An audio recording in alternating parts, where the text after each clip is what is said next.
Hey there fellas, today's topic is really cool and I'm pumped right now since there's a lot of amazing stuff to tell you guys, so let's cut to the chase. 6 insights from self-made millionaires that will change the way you think about money. Building wealth has more to do with your mindset than you may think, according to Grant Cardone, who went from broke to 7 figures by following a few straightforward steps. The first thing to do is to commit mentally to the idea of getting rich. The biggest mistake is to think becoming a millionaire is impossible. The first thing you have to do is decide to become a millionaire, multimillionaire, or billionaire if you want. To help you start thinking like the wealthy, CNBC rounded up pearls of wisdom from self-made millionaires and billionaires that may change the way you look at money. The best investment you will ever make is in yourself, Grant Cardone. It's advice that his mom gave him. Struggling to make ends meet with his job at a car dealership, the then 25-year-old Cardone put his mom's advice into effect. Even though I hated the job, I decided I would throw myself into my sales job 100%. He watched sales training videos while he ate breakfast, listened to self-improvement tapes during his drive to work, and was often the first employee to show up and the last to leave.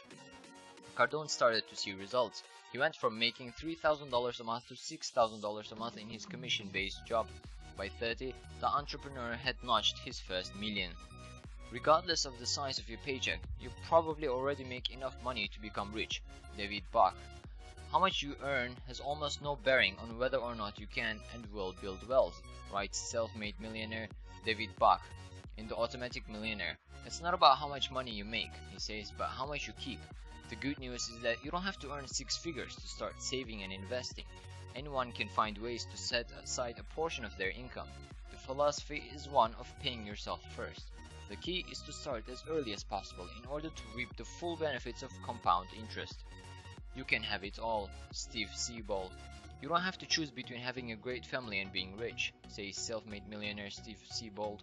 The most common middle-class belief I have encountered is the mistaken idea that you have to choose between world-class success and a happy family life. Just look at the 5 richest men in the world, who are all fathers. The belief that wealth must come at the expense of family time is a cop-out, Siebold says. If you love your family, get rich and give them more of your time, plus opportunities only money can buy. Figure out a way to be more efficient with your time, so you have plenty to spend with them while you're doing it. It's pretty easy to get well to do slowly, but it's not easy to get rich quick, Warren Buffett. The golden rule of investing is to think long term.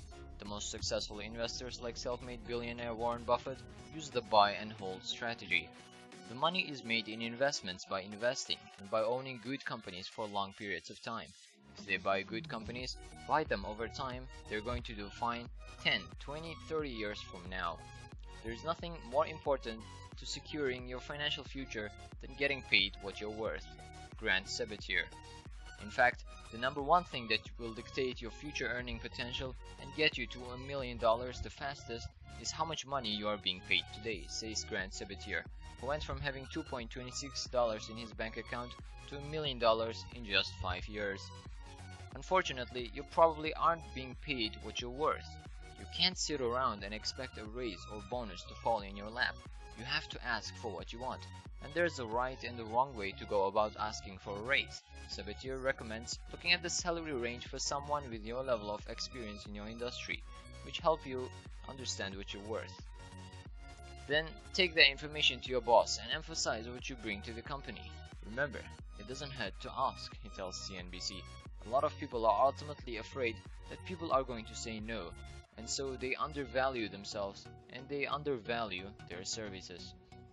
In most cases, your net worth mirrors the level of your closest friends, Steve Siebold. Who you hang out with matters. It could even affect your net worth. As he explains in How Rich People Think, successful people generally agree that consciousness is contagious and that exposure to people who are more successful has the potential to expand your thinking and catapult your income. We become like the people we associate with, and that's why winners are attracted to winners. Thank you so much for watching, and I really hope you found it helpful. If you did, don't forget to share with your friends who might benefit from this. And as usual, please don't forget to like and subscribe if you want to see more videos like this.